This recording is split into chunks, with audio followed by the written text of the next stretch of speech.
ਮੇਰੇ ਮਨੇ अस्सलाम वालेकुम जी। मैं ਤੁਹਾਡਾ ਮੇਜ਼ਬਾਨ ਡਾਕਟਰ ਇਫਤਖਾਰ ਐਨੀਮਲ ਪੁਆਇੰਟ ਆਰਫ ਵਾਲੇ ਤੋਂ। ਐਨੀਮਲ ਪੁਆਇੰਟ ਆਰਫ ਵਾਲੇ ਦੀ ਤਰਫੋਂ ਮੇਰੇ ਕਿੰਨੇ ਭਾਈ ਬਾਹਰ ਵਾਲੇ ਦੇਖ ਰਹੇ ਨੇ, ਮੇਰੀ ਤਰਫੋਂ ਉਹਨਾਂ ਨੂੰ ਬਹੁਤ ਬਹੁਤ ਈਦ ਮੁਬਾਰਕ, ਕਿਉਂਕਿ ਅੱਜ ਉਹਨਾਂ ਦੀ ਈਦ ਹੈ ਯਾਰ। ਤੇ ਮੈਂ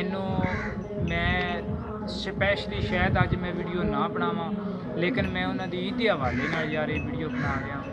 ਤੇ ਵੈਸੇ ਵੀ ਯਾਰ ਕਿਹੜਾ ਬੰਦਾ ਹੈ ਵਿਚਾਰਾ, ਮਿਹਨਤ ਮਜ਼ਦੂਰ ਜਿਹਾ ਹੈ ਬੰਦਾ, ਤੇ ਇਹਨਾਂ ਕੋਲ ਜਾਨਵਰ ਹੈਗਾ ਸੀ ਤੇ ਇਹਨਾਂ ਨੇ ਛੇੜ ਕਰ ਇਹ ਜਿਹੇ ਬੰਦੇ ਨੂੰ ਫਿਰ ਵਪਾਰੀ ਬੜੇ ਗੇੜੇ ਦਿੰਦੇ ਨੇ। ਮੈਂ ਕਿਹਾ ਚਲੋ ਤੁਹਾਡੇ ਜਾਨਵਰ ਨੂੰ ਮੈਂ ਨੈੱਟ 'ਤੇ ਚੜਾਵਾਂ। ਚਲੋ ਇਹਨਾਂ ਦੇ ਜਾਨਵਰ ਦੇ ਹਵਾਲੇ ਨਾਲ ਯਾਰ ਮੇਰੇ ਕਿਹੜੇ ਬਾਹਰ ਵਾਲੇ ਭਾਈ ਨੇ ਨਾ, ਉਹਨਾਂ ਨੂੰ ਮੇਰੀ ਤਰਫੋਂ ਬਹੁਤ ਬਹੁਤ ਦਿਲੀ ਈਦ ਮੁਬਾਰਕ ਕਬੂਲ ਹੋਵੇ ਭਾਈਜਾਨ।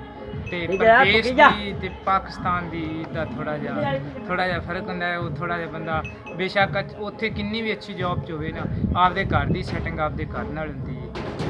ਤੇ ਚਲੋ ਬਹਰਹਾਲ ਪਹਿਲੇ ਤੁਹਾਨੂੰ ਜਾਨਵਰ ਦਿਖਾਉਂਦੇ ਹਾਂ, ਉਸ ਤੋਂ ਬਾਅਦ ਆਪਾਂ ਭਾਈ ਹੋਰਿਆਂ ਨਾਲ ਸਾਰੀਆਂ ਗੱਲਾਂ ਪੁੱਛਾਂਗੇ, ਦੱਸਾਂਗੇ ਵੀ ਕੀ ਸੋਚਦੇ। ਇਹ ਗਾਂ ਸੂਈ ਅੱਜ ਇਹਨਾਂ ਦੀ ਸੁਬਾ।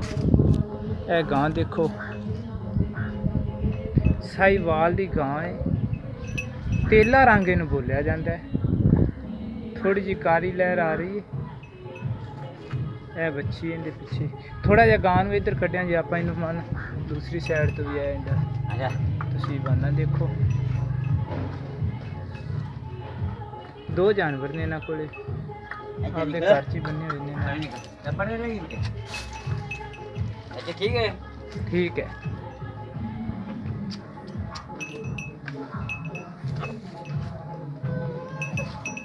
ਦੇਖੇ ਬੱਚੇ ਨੂੰ ਪਰਖ।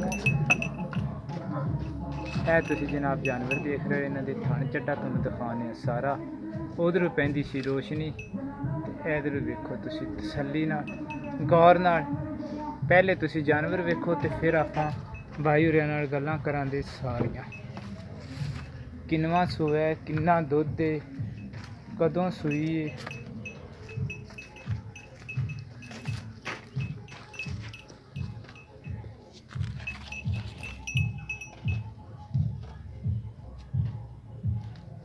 मोबाइल ते लत्त ही ना मारते।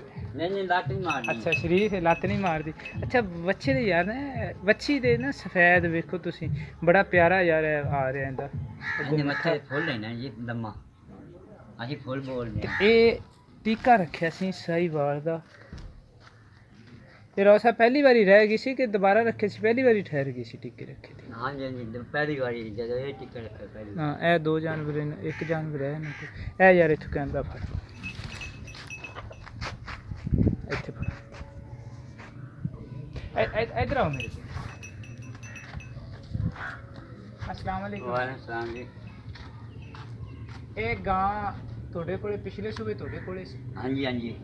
ਪਿਛਲੇ ਸੂਬੇ ਕਿੰਨਾ ਦੁੱਧ ਕਰਦੀ ਸੀ? ਇਹ ਪਿਛਲੇ ਸੂਬੇ ਜੀ 4 ਕਿਲੋ ਬੱਚੇ ਨੂੰ ਚੰਗਾ ਕੇ 4 ਕਿਲੋ 4 ਕਿਲੋ ਕਰਦੀ ਰਹੀ। ਤੇ ਕਿੰਨਵਾਂ ਸੂਆ ਸੂਈ ਹੈ? ਤੀਸਰਾ ਸੂਆ ਜੀ। ਤੀਸਰਾ ਸੂਆ। ਤੇ ਇਹ ਹੁਣ ਗਾਂ ਕਦੋਂ ਸੂਈ? ਸੁਬਹ ਸੂਈ ਜੀ। ਅੱਜ ਸਵੇਰ ਸੂਈ। ਹਾਂਜੀ। ਤੇ ਅੱਜ ਸਵੇਰ ਇਹਦੇ ਥੱਲੋਂ ਕਿੰਨਾ ਕੁ ਦੁੱਧ ਚੋਇਆ? ਅੰਦਾਜ਼ਾ ਤਾਂ ਇਹ ਬੱਚੀ ਨੂੰ ਚੰਗਾ ਕੇ ਤੇ ਫਿਰ ਚੋਇਆ ਮੈਂ ਥੋੜਾ ਜਿਹਾ। ਅੱਛਾ ਅੱਜ ਪਹਿਲੇ ਦਿਨ ਸੀ, ਪਹਿਲੀ ਚਵਾਈ 'ਚ ਆਂਦੇ ਨੇ ਸੀ ਥੋੜਾ ਹੀ ਚੋਇਆ। ਪਿਛਲੇ ਸੂਏ ਆਂਦੇ ਨੇ ਵੀ ਇਹ ਤਕਰੀਬਨ ਇੱਕ ਦਿਨ ਦੇ ਵਿੱਚ 7-8 ਲੀਟਰ ਤੱਕ ਇਹ ਗਾਂ ਦੁੱਧ ਕਰਦੀ ਰਹੀ। ਤੇ ਤੀਸਰਾ ਸੂਆ ਸੂਈ ਹੈ ਤੇ ਮੂੰਹ ਦੇ ਵਿੱਚੋਂ ਤਾਂ ਤੁਸੀਂ ਨਹੀਂ ਦੇਖੀ? ਨਹੀਂ ਮੂੰਹ ਤੇ ਵੇਖ। ਅੱਛਾ ਤੇ ਇਹ ਦੂਸਰਾ ਕੀ ਕੀਮਤ ਹੈਗੀ ਹੈ, ਕਿੰਨੇ ਦੀ? 1 ਲੱਖ ਤੇ 10। 1 ਲੱਖ 10,000। ਇਹਦੇ ਵਿੱਚ ਕੋਈ ਸਾਡੇ ਨਾਲ ਪਿਆਰ ਮੁਹੱਬਤ ਵੀ ਕਰੋ। ਉਹ ਪਿਆਰ ਮੁਹੱਬਤ ਕਰੀ ਜਾਣੀ ਥੋੜੀ ਬਹੁਤ ਜੀ, ਪਰ ਇੰਨੇ ਦਾ ਅਸੀਂ ਗਰੀਬ ਜਿਹੇ ਬੰਦੇ ਆ। ਨਹੀਂ ਥੋੜਾ ਹੀ ਲਵਾਂਗੇ ਪਿਆਰ। ਨਹੀਂ ਪਿਆਰ ਮੁਹੱਬਤ ਤਾਂ ਕਰ ਲਾਂਗੇ ਆਪਦੇ ਨਾਲੇ, ਨਹੀਂ ਪਰ ਗਰੀਬ ਜਿਹੇ ਬੰਦੇ ਆ, ਨਹੀਂ। ਸਾਡੇ ਵੱਲ ਵੀ ਖਿਆਲ ਕਰੇ। ਨਹੀਂ ਖਿਆਲ ਕਰਾਂਗੇ ਤੁਹਾਡਾ ਵੀ, ਥੋੜਾ ਹੀ ਪਿਆਰ ਮੁਹੱਬਤ ਲਵਾਂਗੇ, ਲੇਕਿਨ ਪਿਆਰ ਮੁਹੱਬਤ ਬਗੈਰ ਪਿਆਰ ਨਾਲ ਤਾਂ ਸਾਰੀਆਂ ਗੱਲਾਂ ਹਾਂਜੀ ਨੇ। ਪਿਆਰ ਮੁਹੱਬਤ ਨਾਲ ਗੱਲਾਂ ਹੁੰਦੀਆਂ। ਪਿਆਰ ਆਪਾਂ ਨੂੰ ਰਾਓ ਸਾਹਿਬ ਜ਼ਰੂਰ ਦੇਵਣਗੇ। 1,10,000 ਰੁਪਏ ਆਪਦੇ ਜਾਨਵਰ ਤਾਂ ਮੰਗੀ ਜਾਂਦੇ ਨੇ। ਤੇ ਜਾਨਵਰ ਤੁਹਾਨੂੰ ਦਿਖਾ ਦਿੱਤਾ ਹੈ, ਸਾਹੀਵਾਲ ਦੀ ਗਾਂ ਹੈਗੀ ਹੈ।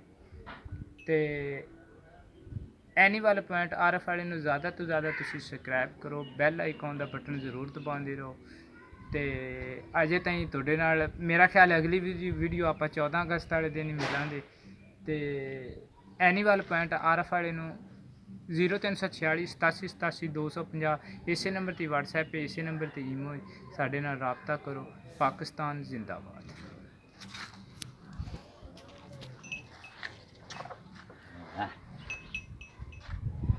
ਕੋਈ ਖੜ ਵੰਡਣ ਦੇ ਵਾਸਤੇ ਕੋਈ ਸ਼ੈ ਲਿਆਂਦੀ ਤੂੜੀ ਪਾਈ ਜਾਂਦੇ ਯਾਰ आज सुबह बस सुक्की खड़ पाई है ਤੇ थोड़ी जी कणक ਜਵਾਰ पाई ਸ਼ਵਾਰ ਨਹੀਂ ਹੈਗੀ ज्वार तो सी डॉक्टर साहब मेरे तो जाया नहीं गया